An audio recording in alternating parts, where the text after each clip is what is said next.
Hey, friends. It's been a little while.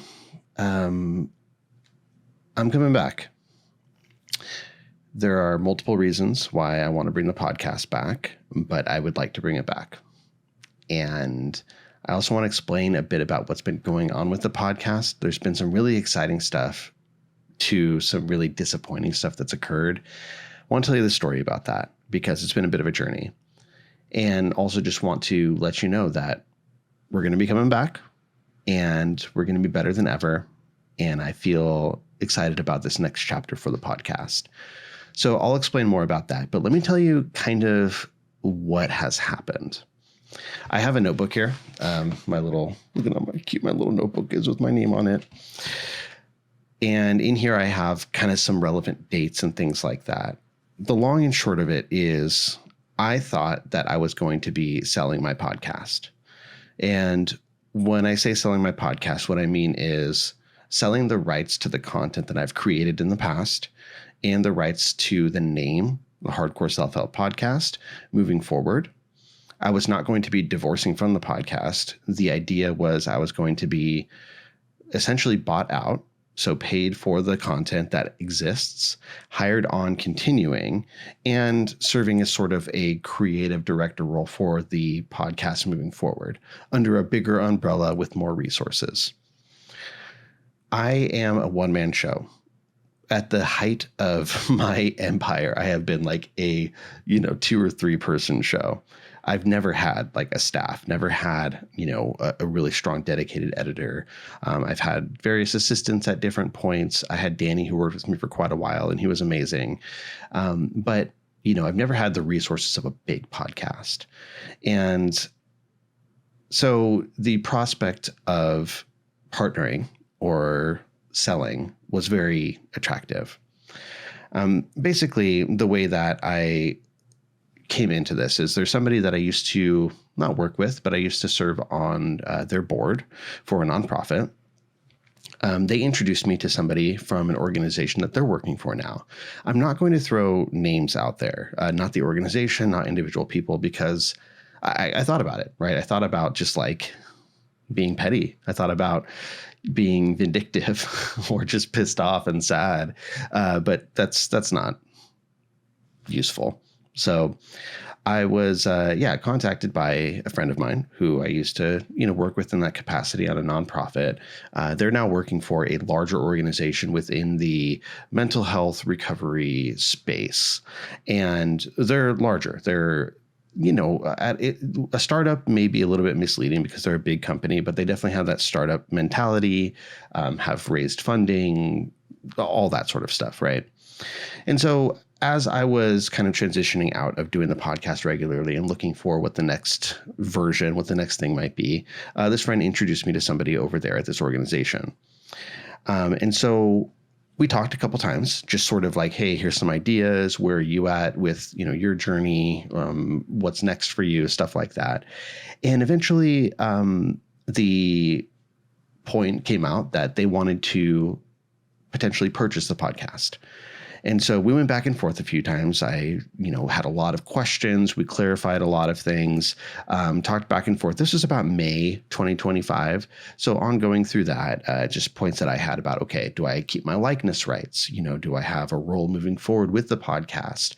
What about YouTube stuff? Because there's a whole bunch of YouTube stuff in my channel that's there, all sorts of different things. And, to their credit, they were able to clarify all of those points, reassured me about a lot of things. And I was like, okay, cool. So what's next? What's next was, why don't you throw out some numbers for us? We're interested in acquiring your podcast. We're potentially also interested in acquiring the YouTube channel along with that.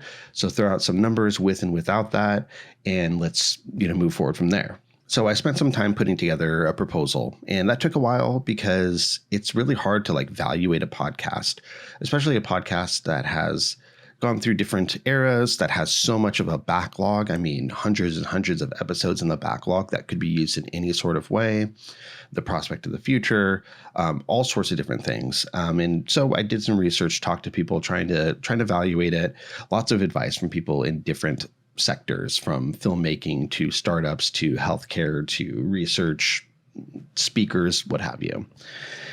And so with all of that, the last person that I consulted was the person at the company that I knew who gave me an idea of sort of, they didn't give me their figures that they got because they actually have a podcast that was also, bought out by this company. But they reassured me that, 6-figure range for an acquisition is reasonable within the territory that we're talking about. So I sent out, proposal. And on May 30th, which I think was the day after or later the day of when I sent that proposal, I got an email back saying, hey, our senior leadership would like to meet with you in the state that they're in, which is not California. And we'd like to fly you out, get you a hotel, and the senior leadership would like to meet with you in person. Pretty good indicator, right? I'm like, well, okay. So we're doing this thing.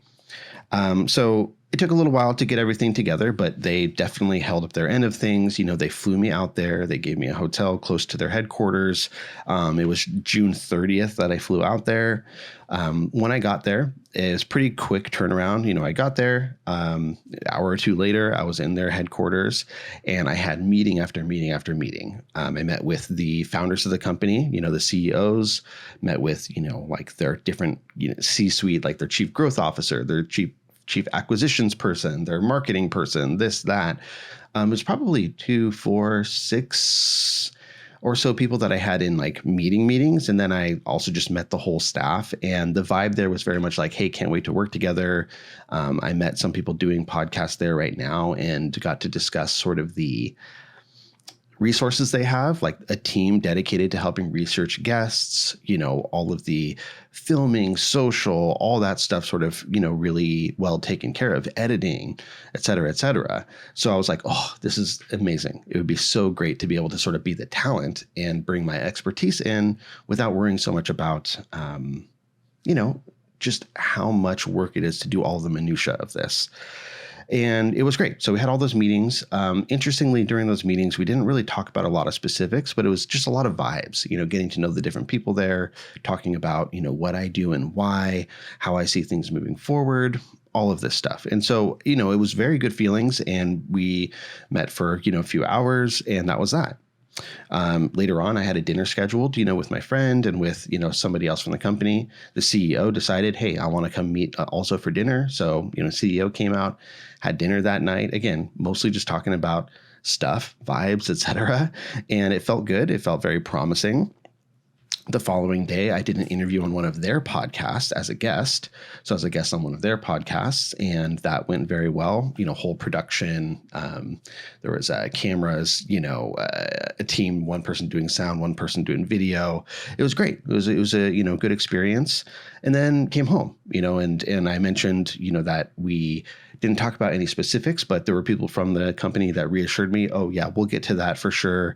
I let them know that I retained an attorney, and they said, that's great. I really advise that. Good job. And we'll get the ball rolling when you get back. So the next day, early July, I'm flying back. I get stranded in Denver, I think. I'll tell a story about that another time, but got stranded in Denver for an extra day. Flights delayed and canceled due to weather and malfunctions. So it was a whole ordeal getting back. And then once I finally do, I reach out and say, hey, I'm back. So-and-so said we should keep the ball rolling. So here I am.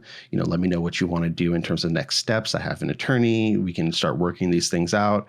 And they said, we have some big things going on with the company and big meetings related to acquisitions. So we're going to have to hold off until the end of the month. And that was, in July. So July 7th, I heard there's big collaboration meetings that need to wait till the end of the month. And then maybe we can talk about it, at the end of that or beginning of August. But they reiterated, we still really want to work with you. So I wait. And I'm just kind of patiently waiting, continuing to do my thing. August 5th comes around. I, reach out again, say, hey, you told me to reach out toward the end of the month. We're in August now. I really want to, try to move things forward, get some clarity about the situation because, as I said, we didn't talk about a lot of specifics. And what I got back was we just made a huge acquisition. Now we need to be frugal until we can turn a profit on this massive acquisition. That said, we don't have the budget currently to acquire your podcast at this time. Dunzo. To say I was a little pissed would be understating it. I felt not just personally, right? I think in the follow up with this company, there's been a lot of like attempts to appeal to the personal aspect of things. Like, I'm sorry, you're disappointed or hurt or et cetera, but more on the professional side and also just like the human being side. What was I supposed to think? Like, what the fuck was I supposed to get out of all of that? And also, I was asked personally, like, are you entertaining other offers right now? What else is on the table? But I wasn't really afforded the same courtesy in terms of, is there anything that may get in the way of this acquisition, of this deal, et cetera? So I felt bad about that.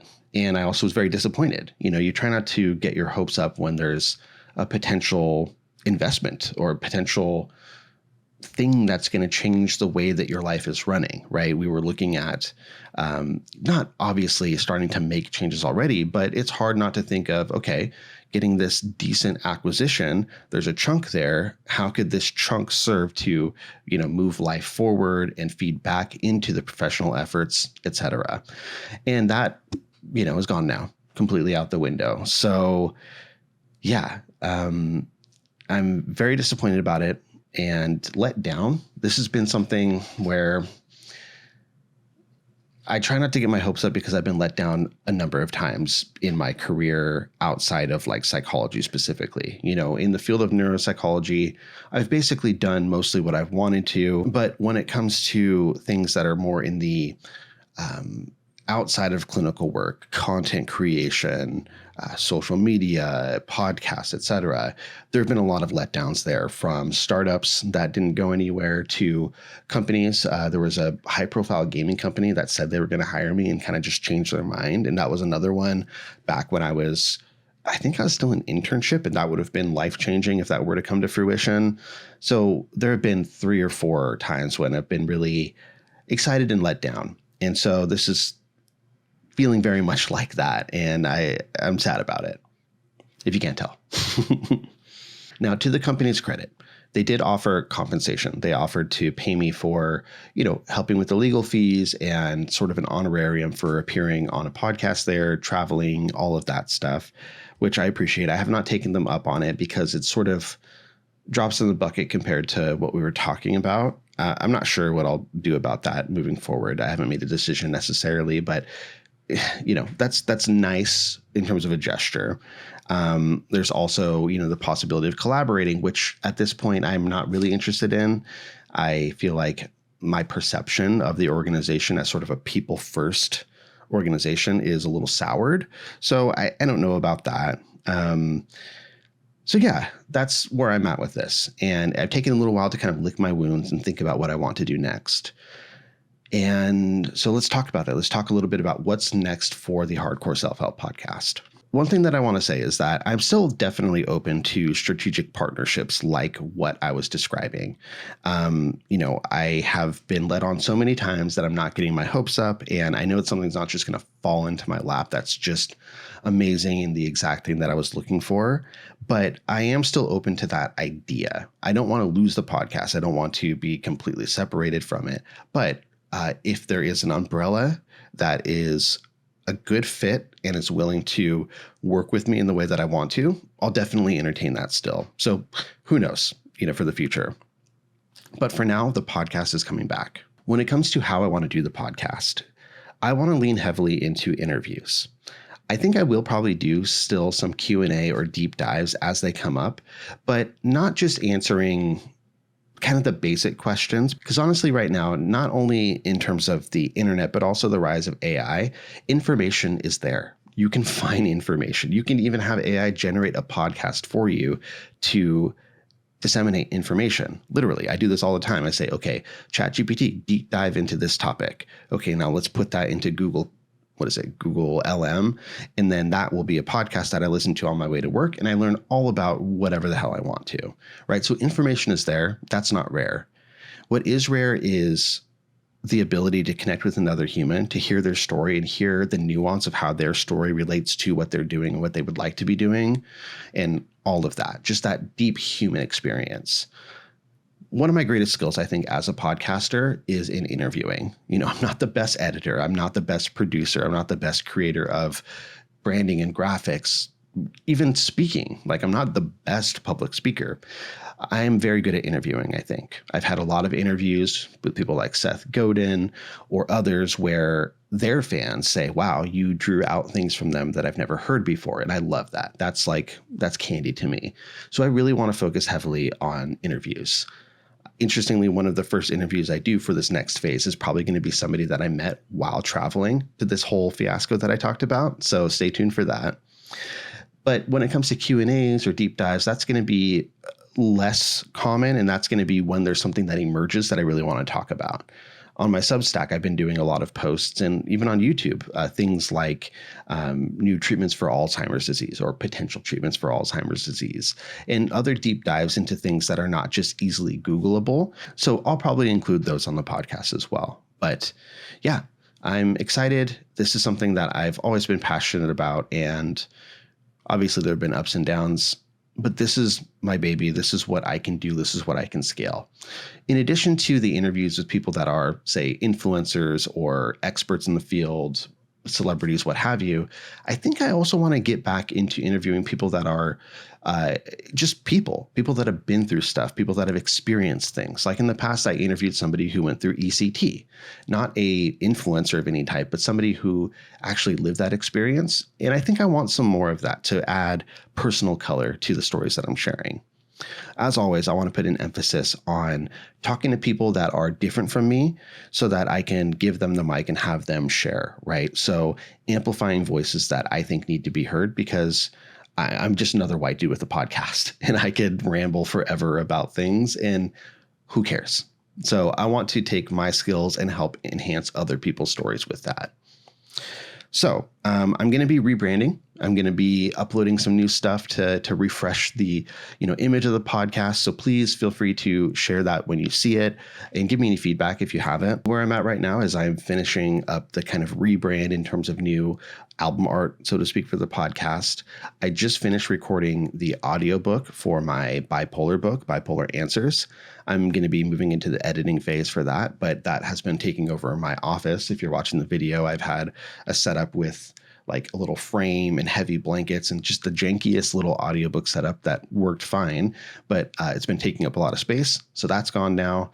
And yeah, I'm going to finish up the rebrand, work on editing the audiobook, and at the same time, start working on gathering some interviews, some in person, some remote. And when I launch, I hope to have a few in the can, so to speak, a few interviews that I've already done so that we can provide some degree of consistency here. I don't know what the posting schedule is going to be like. And honestly, I'm not going to stress about it too much. I'm going to try to put out good quality content that I can stand behind when it's ready. And that's about it. So if you are interested in this stuff, please make sure that you subscribe to the podcast on whatever platform, the YouTube. I'm working on trying to make the YouTube a little bit more focused on this, removing some of the older content that didn't have anything to do with the podcast. That's all getting moved to a separate channel. So hit me up on YouTube if you're concerned about that.